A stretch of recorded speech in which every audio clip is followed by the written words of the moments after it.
Hello everyone, this is Ray Savage with Cambium Networks. Thanks for joining our webinar today. And before we get started, I'd like to wish you all a Happy New Year and thank you for your business in 2015. We wish you all a very prosperous and great 2016. And what better way to start the year than planning for growth in 2016. So accordingly, what we did was scheduled up our LINKPlanner webinar. And our guest speaker today is Rachel Swindell, who is the Director of Engineering of the LINKPlanner product. And she's going to go through some of the new capabilities and features of the system. Before we get started, though, I just want to remind everybody the webinar is being recorded and it will be available for you on the Cambium community sometime later today. If you do have questions during the course of the webinar, please feel free to use the question and answer dialog box on the right-hand side of your screen, and we will try and get to all the questions during the course of the webinar. Well, without any further ado, Rachel, welcome to the group. Thank you, Ray. And yeah, Happy New Year to you all from those of us in England as well. Welcome to this webinar. We're going to have a look at how to use LINKPlanner for those of you that are relatively new to it, planning both PTP and PMP networks, and then also take a look at some of the newer features that we've put in more recently since the last webinar. So we'll start with an introduction to LINKPlanner and then go through a bit of a step-by-step before getting on to the later features. Next slide, please, Ray. So what is LINKPlanner? It's, as it says, a free and easy to use link design tool. You can use it for all of Cambium's products, and your path profiles are provided automatically. There's no need to go off and find and download mapping data. Every time you create a link, LINKPlanner will provide the information for that link. It's not an area coverage tool, it's about links. We also have a lot of menus that are going to intelligently guide you through what our products do, what features are available. You can then create your bill of materials and proposal and installation reports to take you all the way through from first design through to your installation and analysing your network once it's in there. It's fully supported. You just have to simply email us if you've got any questions, queries, problems, requests on the email address below at the bottom of the screen there. And it comes to a group of us and you should always get an answer. Next slide, please. So when you first open up LINKPlanner, got a standard interface with a set of menu options and toolbar across the top, a navigation pane down the left-hand side, and when you select it up on the top project level, you have a map as the main function on the right-hand side. Depending on what you select on the left-hand side, the right-hand pane will change. And we'll show you some of those options as we go through the presentation. Next slide, please. So what products are supported in LINKPlanner? We have a number of unlicensed products in the sub-6 GHz band through the 450, 650, 700 EPMP are primary ones at this point in time, and licensed band we have the 800, 810 and the 820. In point-to-multipoint we have the EPMP 450, 450i families. Those of you who are used to LINKPlanner may see a few old favourites missing here. These have recently been made obsolete, but they're actually still within LINKPlanner, and you can still look at projects that you may have planned with previous of our other products, and you can add on to those networks with our newer products. So nothing actually disappears, you'll always still be able to see those products. Next slide, please. So we'll now move on to the step-by-step, and we'll guide you through the installation and basic planning. So first of all, if you don't actually have LINKPlanner yet, it's very straightforward to get hold of it. You can follow this link on here, or if you go to the Cambium website, select products, and then up from under the list of software tools, you'll see the LINKPlanner option there. So either from that link or from the website, you go select the Download Now button partway down the page, and it will take you through to our support site. We also recommend that you get hold of Google Earth as well, because you can import and export between Google Earth and LINKPlanner, so it's quite useful to have it, but it's not compulsory and it's not actually required for LINKPlanner to work, so it's just a recommendation. We're moving on. Then if you don't already have a support account, if you've already got products from us and have used the support portal for other products, then you can log in using your existing account details. If you don't yet have one, then if you click the register button, you'll just get the screen shown here to create an account, put in your email address, and you'll get a password. And then it's a very simple, quick process to get connected up onto the support portal. Next slide. Yep, thank you. So once you're in the support portal, select the downloads option from the top menu bar, and then on the left-hand side, you'll see LINKPlanner partway down on the left under Planning Tools. Once you're on the LINKPlanner tab, then you have options to either select a Mac or Windows version. There's also the release notes for the latest release on there, which is a good idea to have a look through, see what we've added, changed, etc. There's the user guides available from here as well, but it's also available from within LINKPlanner, either as a browser or PDF, so don't worry if you haven't picked it up from the support portal. So once you've actually got download LINKPlanner, when you first open it up, if you go to the Tools Options section and set up your personal information in there, and the most important part about this is that you set up the email, and that one is the same email that you're going to use when you actually register to request an access token. So once your personal information is selected, select the option for Path Profile on the left-hand side, and then you'll see an option there to request an access token. This configures you onto our server so that when you've created your links, we'll automatically send you the path profiles. Once you've created your access token, then you can just copy it into the box. So at this point now, you're all ready to start planning, but you will need to sort of know a few details, such as where you're going to operate, the coordinates of your sites, have an idea of what kind of availability and throughput requirements you have, and ideally what frequency band you want to use. Once you know all of those, we can actually start planning links.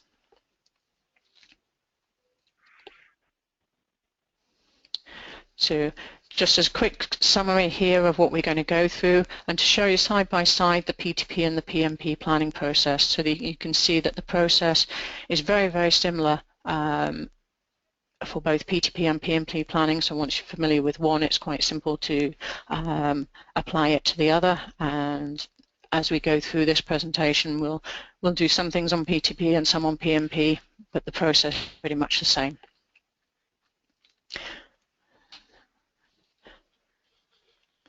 So when we come to first opening up LINKPlanner, you see the initial page there, and that's got a few useful things on the main page where the linkplanner.ptp email address is there, so you can do a quick link to that if you want to contact us. There's also a link to the Cambium community forum, which we'll cover off in a bit more detail later on. And you can also connect through to some tutorials if you want to get a worked example of setting up some links. But if you just want to get going, then under File at the top left-hand side, select New Project, and it will open up to start a new project.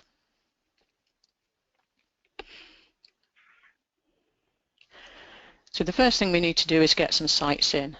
We've got a number of different ways you can do this. You can select the project option from the menu, or the little tower icon just below it will create you a network site, and the three little blue circles will create you a subscriber site. So we have two different types of sites there. The network sites are sites you would use for your PTP links, and also for your hub sites where your access points are going to go. The subscriber sites are used for your SMs in a PMP network. If you've selected either the options from the project menu, the new network sites or the subscriber site options, you see you get a little menu box there to fill in where you can actually enter the latitude and longitude directly. But you can also import CSVs or KML files.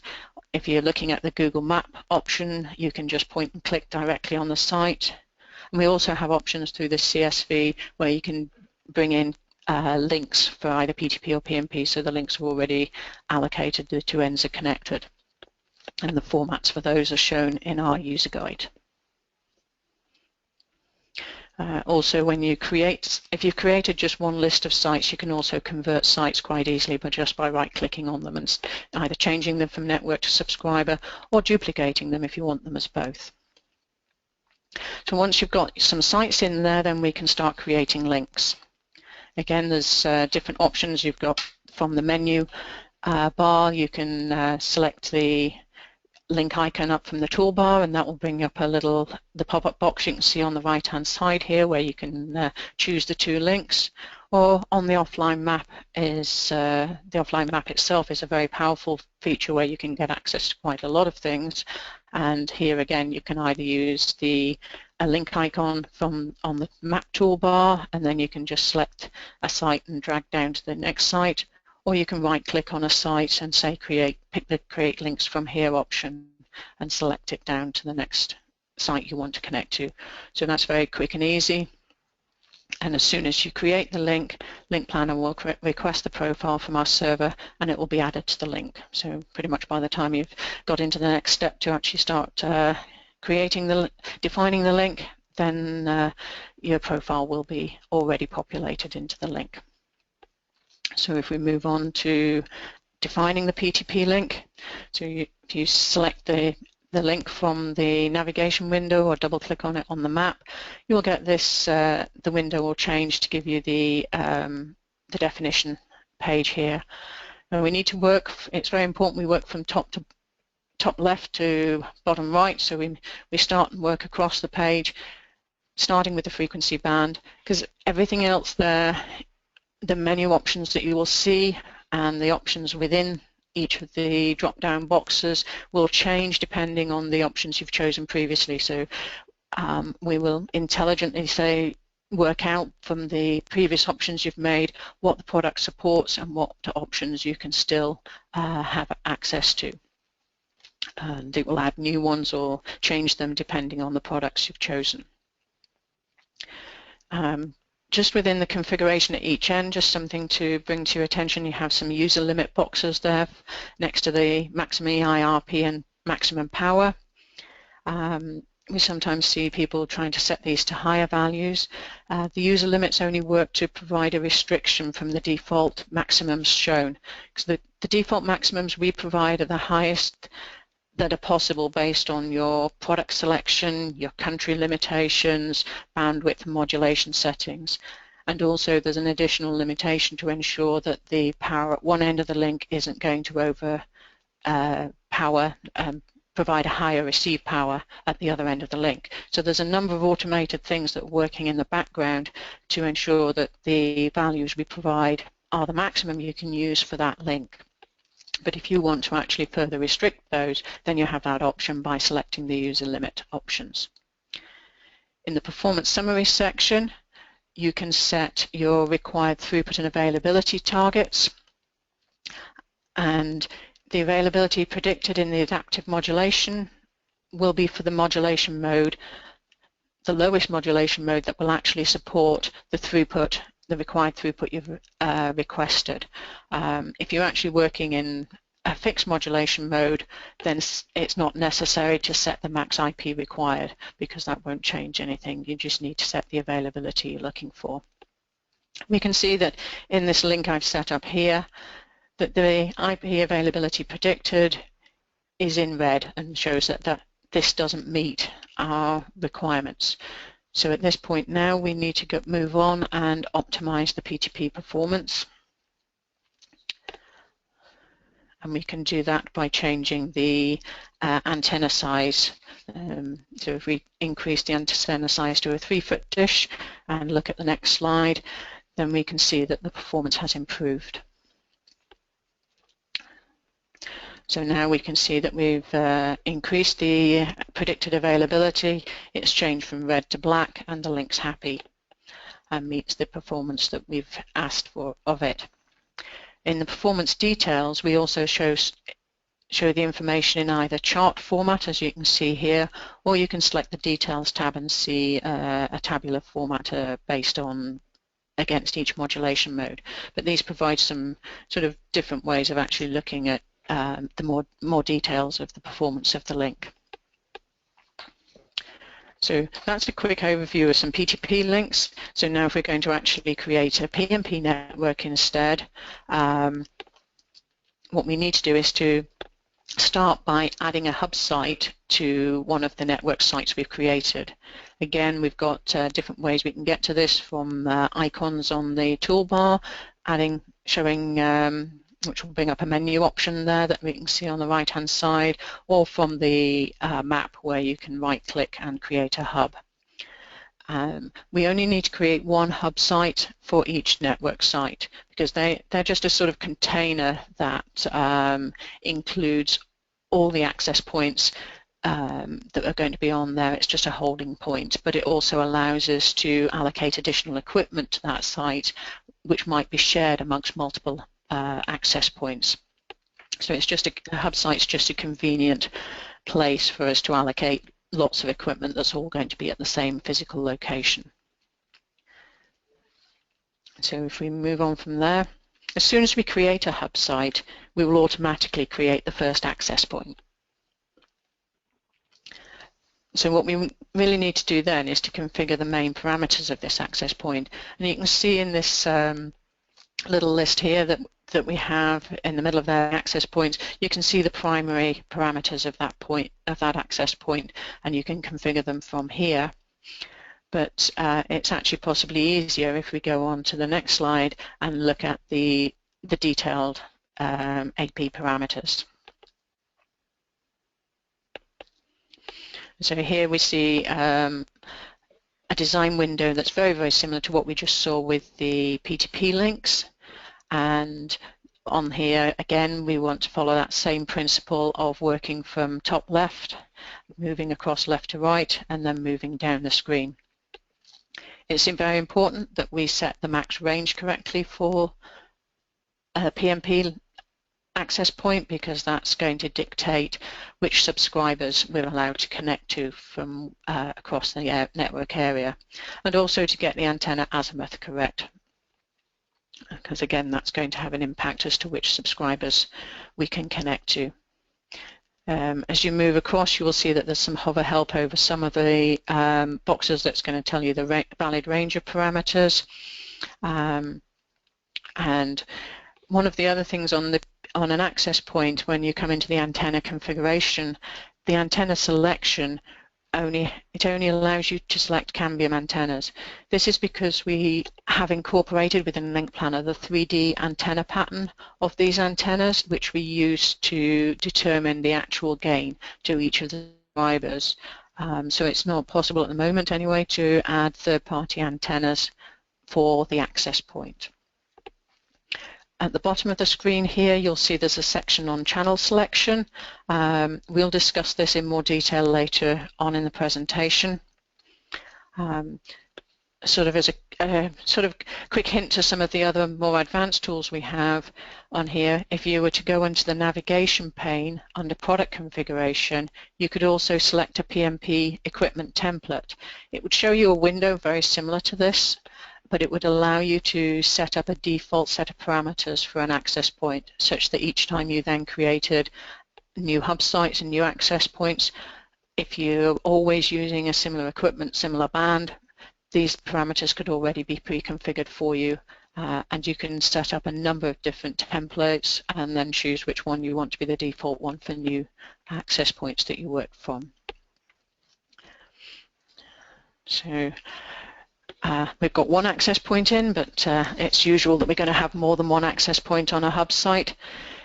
So again, we can either add these directly from the map, from the hub site, where we can just choose the plus box to keep adding access points, or from the project menu options. Whenever you create new access points, they will have the parameters of the first one you've created on the site, so that's why it's important to ensure that first one is set up correctly before you start adding lots more. But also, as soon as you add new sites, then they will be offset. The antenna azimuth will be automatically offset by the beam width of the antenna. So this, if you're planning to have them all evenly distributed around the site, then this is a quick way where the azimuth angle will be updated for you. We do have the option on some of the antennas to choose between a nominal beam width, the 60 degrees that you see defined on the antenna, or an enhanced coverage, which goes approximately 15 degrees either side, so that if you are not going to populate with a full set of sectors, but you have some customers who you have a lightly loaded sector that you want to stretch a little bit, then this allows you an option to give you a bit more coverage for fewer access points on a site. You can choose between these two options using the project properties on the main page, which is just above the map view. Rachel, we did have one question come in from a network operator, and the question is, how do you choose a channel to operate in with the access point? Do you do that manually, or does it do it dynamically? It's a manual process, and I've got a slide with a lot of more information on how we do channel planning a little bit further on in the presentation. Excellent.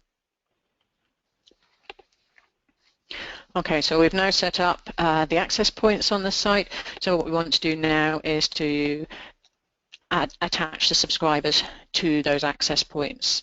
Now we talked a little bit earlier about how setting the max range and the azimuth angle of the access point is very important. Using the offline map view here, then we can quite clearly see which subscribers are within the coverage area. And we've got two subscribers just at the top of the map view that are outside of the sector, and so that shows us that if we wanted to cover those sites, we would need to increase the max range of that particular access point. We have a couple of sites, subscribers just to the right, circled in purple. If we wanted to cover those, then maybe we need to actually move the access point azimuth around to the right. And we have a few more subscribers highlighted in the light blue. Now they're both out of range and off bearing, and you would need to make some quite major adjustments to decide, but what you might decide is that you actually want that access point to cover all the customers in the purple and the light blue rather than the customers up in the dark blue. So an access point will your first access point will always default to 0 degrees due north, but actually you may have a block of your customers are actually off at 50, 60 degrees, and so you need to make sure that you've adjusted the azimuth correctly before you start trying to attach your subscribers.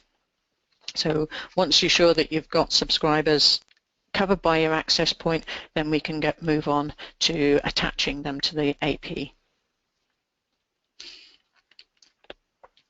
And again, we have a number of different ways of doing this from the access point page. In the top right, you can select the plus button to add subscribers. You can also right-click on the access point on the map and select the attach subscribers option. Both of these will give you the little window on the bottom right of the screen here, and any subscribers that are not yet connected to the access point will be highlighted, and so therefore makes it very easy to see which ones you may have already connected before and which ones are still not connected. So you can select the SMs you want to add there. I mean, it is possible to add a subscriber multiple times onto the same access point. You may have a subscriber site that represents an apartment block, for instance, and you have different subscribers on different floors in that apartment block. And if you add a subscriber site multiple times, once you've done that, you can go into the details on each subscriber and change the default name for that subscriber so that you can clearly identify which one's which. Once you've actually connected subscribers, if you then changed either the maximum range or the beam width of the antenna or the azimuth, you may find that those subscribers are no longer under the coverage area of the access point, and so they will turn red on your LINKPlanner screen, and if you hover over them you'll see that they'll have an error reason of out of range. And so that will, you just need to be careful when you're adjusting your network design, that it might mean that some customers go out of coverage. Rachel, we'd have a second question that came in, and the customer is asking, there are many types of subscriber module radios. How do we select between 2.4 or 5 gigahertz? And if I remember correctly, back at the start, you said you work from the top left of the access point page to the bottom right, and that frequency is one of the first things that you select. Have I got that right? Yes, you've got that perfectly right, Ray. So we usually expect people to have an idea of which frequency band they want to work into. I mean, if you want to compare the performance at different frequency bands, then it's quite easy to duplicate or copy links from either one project to another project, or to duplicate things within a project and then compare them by running them at different frequency bands so that you can see the impact of changing a frequency band. Depending on the frequency band you're in, it may restrict which products are available to you, as different products work in different frequency bands. Not all of them are supported in every frequency band. But you set the frequency band at the access point rather than at the SM. The SM will always take the same frequency band that's set on the access point. Great, thank you. Thank you. Okay. So as we see now, when you come to set up the SM equipment, quite a number of the items shown on here are fixed because they're inherited from the access point, and you can only change them at the access point and not at the subscriber level. So things like the frequency band, as we just discussed, and the country, they're all inherited, the bandwidth that you're going to use. We've put them back on here at the SM level just to reiterate what you're working at, and so that it's a reminder for when you're looking at the performance of an SM that you have the details of the access point that it's connected to. For each of our different PMP products now, we do have a selection of different SMs you can choose from, so there will be a drop-down list for the product, and you can also sometimes choose the max mod mode you want to have, set the antenna you want to use, the height that your SM is going to be at.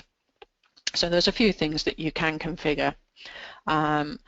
As we talked earlier as well, we said that the access point, we have a 3D pattern of the antenna in there, and so although an access point antenna may have a nominal gain of 16 or 17 dBi, the gain that that SM actually sees, depending on its position with respect to the access point, can be quite different from this.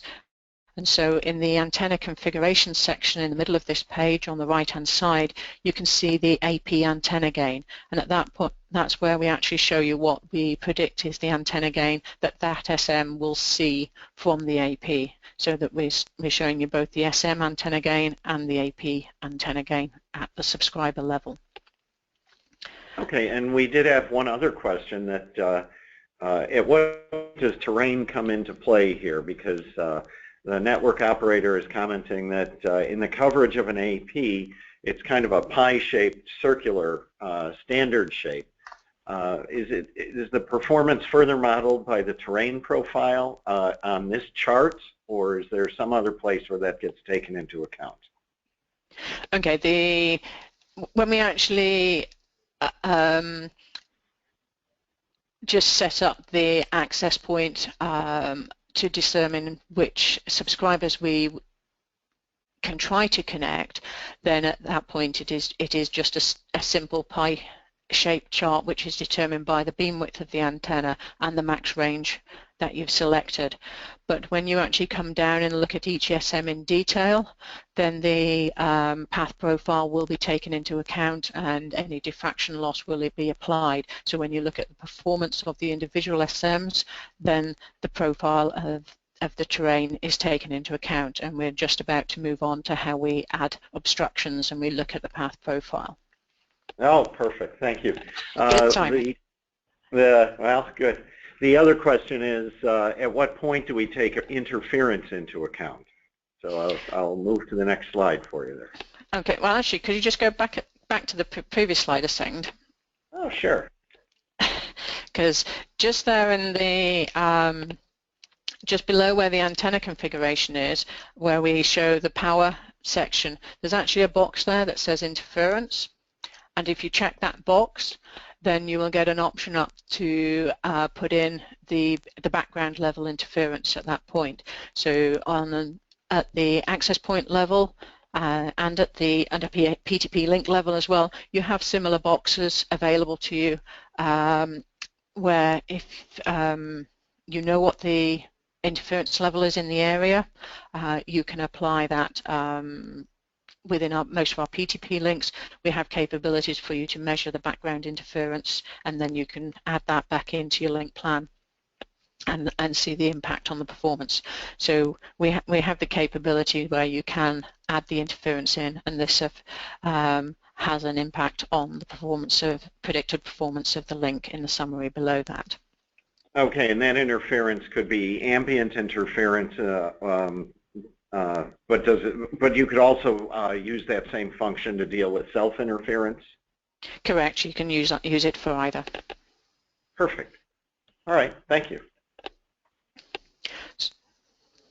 So, so when we come to move on to the next section, we're looking at the obstructions on the path. What I'm going to discuss here for obstructions applies equally for PTP links and PMP links. It's very important to ensure that the terrain profile is accurate, and whether there are any man-made obstacles, trees, hills that are in the way that haven't been taken into account in the SRTM data that we download. Depending on the type of link and the kind of availability you're looking for, might depend on how important it is to you as to whether you do actual site surveys. A site survey obviously greatly improves the chance of success during the planning, and if you're going for high availability PTP links, then it's always recommended that you would conduct a site and path survey before you're deploying and commissioning a link. The SRTM data that we download does have some allowance for if you have large areas of contiguous buildings or forest areas, but again in the northern hemisphere the data was taken in February, so if it's a large area of deciduous forest and all the leaves are off the trees, then it's probably not going to show you the true height of the trees, so you do need to take this into account. So we do recommend that you take a look at Google Earth at one point, because that's now a really good resource to be able to have a good idea of what's underneath the path. And you can also use that if you've got trees and things. You've got to remember that when we add obstructions that we should always allow for tree growth as well as what we think the tree height is at the moment. So if we just go on to the next slide, then we can see how we can add these obstructions into LINKPlanner. So when we see the path profile in LINKPlanner, then we can see the blue elliptical area shows the Fresnel zone, and the width of that area will vary depending on the frequency band you've chosen and the length of the link. As in this case, then we can see that it comes very close to the brown line, which is the edge of the terrain profile contour that's been brought in, and therefore this is definitely a link where you'd want to have a closer look at what's actually happening around those peaks that are quite close to the Fresnel zone. If you have a really large gap between the Fresnel zone and the profile, then you know that you've got a good degree of tolerance to account for a reasonable amount of obstruction height. But if you're within sort of 10 to 20 meters, you ought to be thinking about taking a closer look at what's happening on there, because if the link isn't line of sight, then you're going to need the additional loss taking into account. So if you want to add obstructions, simply right-click on the profile and it brings up this little profile editor that you can see on the right-hand side. And at that point, you can either click on the profile at the location you want to be, and it will highlight the appropriate square on the profile editor, and then you can add in the height of your obstructions at that point. It's also possible to, using the plus keys and things, to actually add in new terrain heights. So if you've got a short link and haven't got very many points in it, but you want more detail, you can add in additional points. And if, for example, that you know for some reason that the that all the automated tools that bring in profiles, whether it's from SRTM, whether it's from Google Earth, there are always places where they don't do as good a job as the detailed mapping that you may have from your local area. And so if you want to actually adjust the terrain height, then that's also possible. You can edit the files. Just remember that if you were to re-import the profile, it will overwrite the edits you've put in. There's also a little spreadsheet box in the top right-hand corner here of this profile editor, and so you can actually export the profile out to Excel, and it's also possible then to edit or bring in a profile from a different mapping source and paste it back into LINKPlanner through that process as well. And there's more information in the user guide as to the formats and how to do that. Yeah, Rachel, we have one network operator that just wants to share the situation where LINKPlanner showed an obstruction, something like a water tower, but it was not actually blocking the link. So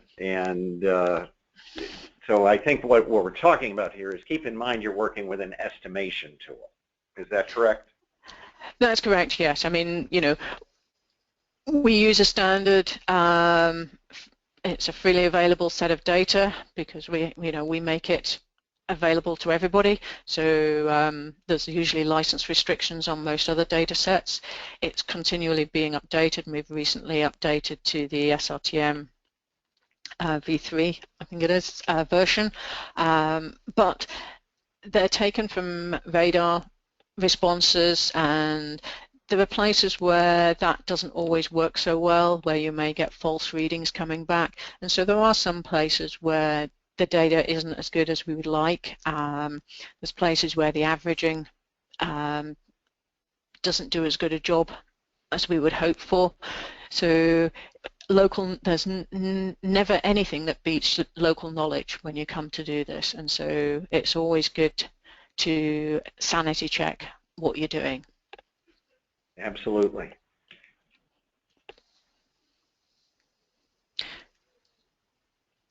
Okay, so and on this particular link we added in some obstructions. It added in a bit of excess loss, and so we now come to actually look at the performance of this link.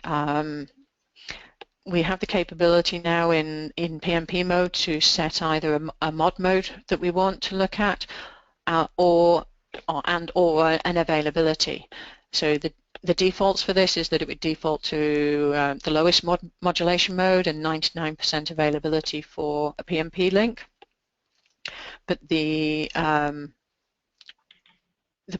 the PMP side, then the max usable mode that it will show is the highest modulation, which achieves the availability you've set. And we can see here that on this link at the SM, it's saying that the max usable mode is going to be only MCS1. On the predicted availability, shows the availability of the minimum required modulation mode you've asked for. And in this case here, we've asked for MCS10, and it's showing that link can only achieve that at 83% on the SM. So this looks like that if we want to get this link to actually meet our requirements, we need to do some adjustment on it in the same way that we did with the P2P side. Obviously on a PMP network it's not always quite so easy to adjust the access point, especially if that's already been deployed. But here, so we would look at changing the SM antenna first to see what impact that has. And the next slide will show us what happens. So in here we're going to actually just go to the antenna configuration and change from an integrated antenna to an antenna with a reflector dish on it. And then moving on, we'll see how that's impacted the link. What we have to remember is that depending on the band and country selected, increasing the SM antenna gain may only improve the downlink performance. It might not improve the uplink if you're already hitting the EIRP limits that are allowed by your country. But in this case, we can see that we've made an improvement in both the downlink and the uplink, and that we can now actually achieve a max mode of MCS 10 and above 99% for both links. In the middle, we can see the prediction of the lowest mode availability. We can see some information now about the gain margin, the fade margin that you have at lowest mode, the amount of excess path loss that we're incurring on this link due to the obstructions we've put in, and hence the total path loss of the link. When we looked at the PTP links, we saw the chart version of the performance details. Here in the PMP, we show the performance details in a tabular form, and you can see the fade margin for each of the modulation modes and the availabilities and expected time in mode for each mode. And we'll be adding to this information in future releases as we go on.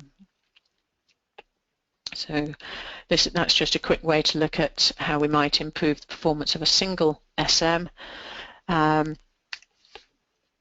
On the access point page, you also have a performance summary for the access point, and this takes into account the modulation modes used in the uplink and downlink for all the SMs connected to that access point, and shows you a prediction of the expected throughput for the access point. This is very similar to for those of you who've used the capacity planner spreadsheet that's available on the Cambium website for both 450 and EPMP. You won't see exactly the same results between the two tools, although the format's very similar. This is showing you the information that you would see on the sector throughput calculator tab of the capacity planner. On the capacity planner, it doesn't really actually know exactly where the SMs are with respect to the access point, and therefore it makes an offset factor to account for the fact that not everything's going to have the max gain of the AP, whereas as we've seen in LINKPlanner, it's actually accounting for the gain from the access point antenna to each individual SM. So at this point, you're not having to put in any fudge factors, if you like, to adjust the capacity. This is taking into account the actual performance for every SM. And so now we'll get to the channel plans. That was the question asked earlier. So in the project configuration tab in the navigation pane on the left-hand side, one of the options is channel plans. If you select that, then there are a number of options in here. The option to create plans in the middle of the list on the right-hand side will actually set up a default plan for each of the product configurations that you have in your project. Alternatively, you can just select the new channel plan and set it up yourself. The plans each plan is specific to the band, the product, the country, and the bandwidth that are defined for a given access point, because all of those factors affect which channels are actually available for the user to use. You can create multiple plans for the same equipment configuration if you want to have a different set of plans to be used in different areas where the number of channels allow it. You don't have to use channel plans when you're defining your network, but when you do allocate specific channels, especially if you're using some of the band edge channels, then LINKPlanner will also incorporate any of the band edge backoffs that are required for those channels. You can rename the channels so that they make sense to you, and also you can duplicate channels in the same plans in the same project or copy them from one project to the other, simply right-click on the channel plan you want to copy, and then you'll get a set of options from that. When you actually come to allocate the channels, again, recommend that you work from left to right. When you allocate the first channel, you will see a long list of channels depending on the raster you've selected, and those are set for the band that you've chosen, the product and the country, and so you can see all the options that are available. Select your first channel, and then you can, when you move on to select channel 2, it will change that list of channels so that it will take into account the channel you've selected on channel 1, its bandwidth, and ensure that the options available in channel 2 don't overlap. So there's a number of other things, whilst trying access back, that we can also do for the channel plans. You can set the colours. You can either right-click on the channel and just change it, or you select the channel and then select the colour option. I've shown here as a default that there are 4 channels available for each channel plan. Depending on the band you've chosen, and the amount of available spectrum and the bandwidth, you may or may not be able to allocate all of those 4 channels. So you might, but equally, some bands have options to have a lot of channels in, especially if you've chosen a small bandwidth.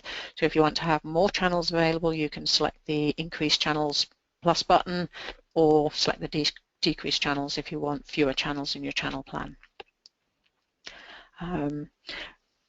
When you've defined a channel plan that matches the configuration, exactly the same configuration of the AP, then if you remember when we were on the access point equipment, we could actually see the options to see the channel plans, and so you can select those. But equally on the offline map, again, you can do it directly from the map, and then this will allow you to quickly pick up and show the color build up as you start selecting those channels across your network, and then you can easily see where you're getting repeats or back-to-backs or whatever.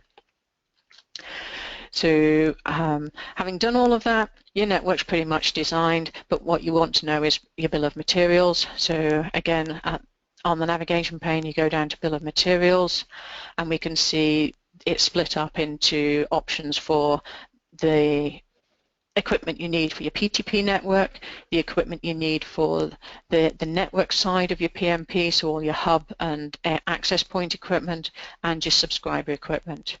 If you select the export to Excel workbook, you'll get a big Excel project file where it's all, you'll get a full project option, and you'll see the bill of materials for all your individual links. When you're on a PTP link or the access point, you can also see the bill of materials at the bottom of that for each one, and at that point you can also add optional extras in them, as well as the default equipment we put in.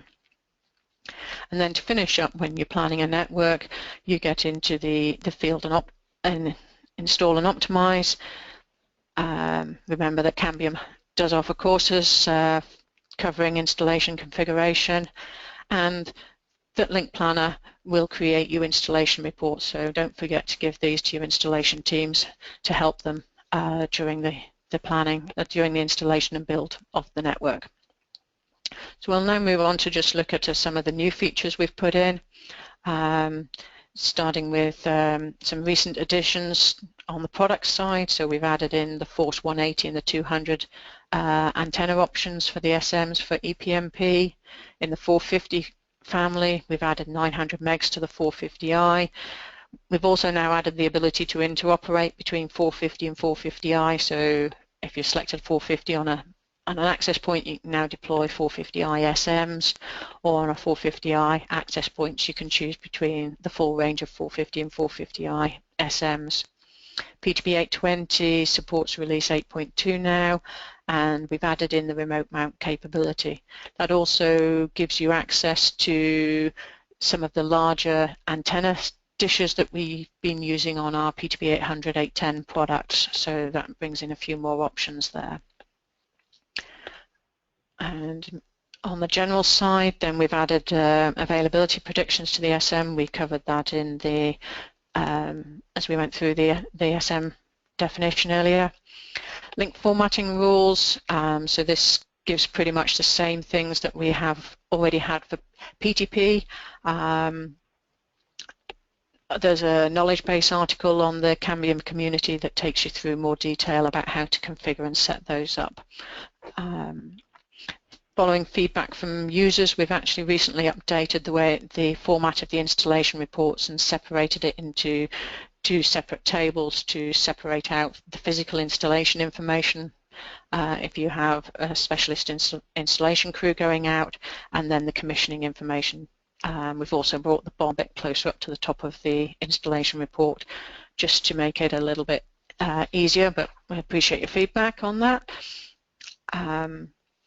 So one of the new features we've added, and the bigger features we've added just recently, is the BOM estimator tool. The aim of this is to take advantage of all the intelligence that you've seen that we have in LINKPlanner to guide you through what products are available and what configurations, but without actually having to create links, so that you can get a fairly quick estimate of what a whole network may look like, and we'll just go through quickly a couple of slides on that just to finish off.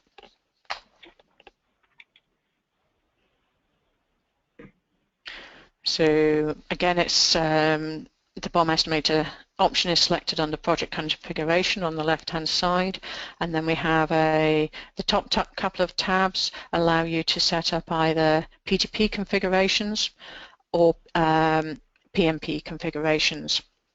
In both of those, you can have multiple link configurations within your network. So you may have some unlicensed links, you may have some license band links in different frequency bands. You set up a configuration for each one, and then simply under the link quantity say how many of each link type you have. And then again, in the same way we just looked at the bill of materials section, you get the three separate sections of the bill of materials, and you can export this BOM to Excel, and it will give you the same workbook format that we have on the main network. If you export the BOM to Excel, then you can send that off to your sales representative and to pick up a quote if you want to get an idea of pricing. So moving on to a quick look at a PTP link, you'll see that it looks very, very similar to how we set up a basic PTP link. You've got most of the same options, but we've cut it down slightly so that you only actually see the options which affect what goes into the BOM, rather than things that's in the more detailed side where you have to set up things that affect the performance of the link. Here we're only interested in items that change the equipment you need to purchase. Again, work from left to right, top to bottom, and that sets things up. So for the PMP network, same thing at the top, you set up how you want the access point network layer to be created. You only set that up once and assume that all your APs have the same configuration, and then below that you can set up the total number of subscribers that you need, and it gives you the different options of the different subscriber products that you have available to you. And again, you can fill in the boxes. The two bold options for connectorized and integrated give you a running tally of how many you've added in below that, and up in the top blue line for subscriber modules you see the total number of subscribers on the network. Just one point, if you add connectorized SMs into your network, if you don't actually add any external antennas for those, then it will just put a little warning triangle by you reminding you that you don't actually have any antennas to go with it. For both this and the PTP, again, you can add the optional extras in so that you can finish that up. Just remember that for the PTP side, especially if you add optional extras, then they will be multiplied up. So that sort of completes the list of everything we've got. There's a lot more things LINKPlanner can do, a lot of advanced features we haven't covered here. Quite a lot of these are covered by features on the Cambium community knowledge base, so please do look at that, and they're documented in the user guide. So please take a look at both of those to help you get the most out of LINKPlanner. Okay, well, thank you very much, Rachel. To get the latest information from Cambium Networks, we have a lot of new things going on. You can follow us on your favorite social media, whether it's Facebook, LinkedIn, Twitter, Google+, or Weibo. And Rachel has mentioned the Cambium community many times, and that's a free source of information. Just go to community.cambiumnetworks.com. There you'll find discussion forums on LINKPlanner and all of our products. We have areas in different languages. Talks about, and we also have a knowledge base with a lot of information on LINKPlanner and also. And if there's something that the system doesn't do, as Rachel has said, we really do respond to customer input.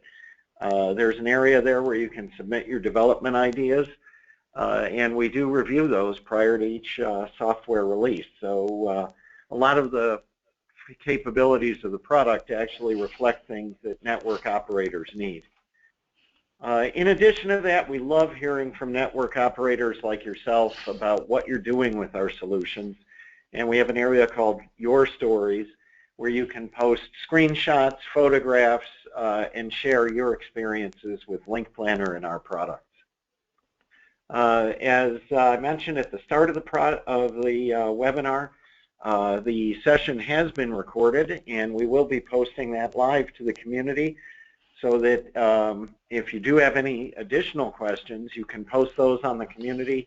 Rachel and the LINKPlanner team are always in there taking a look at that. And we do thank you for your time today and look forward to seeing you on future webinars. Thanks, everybody.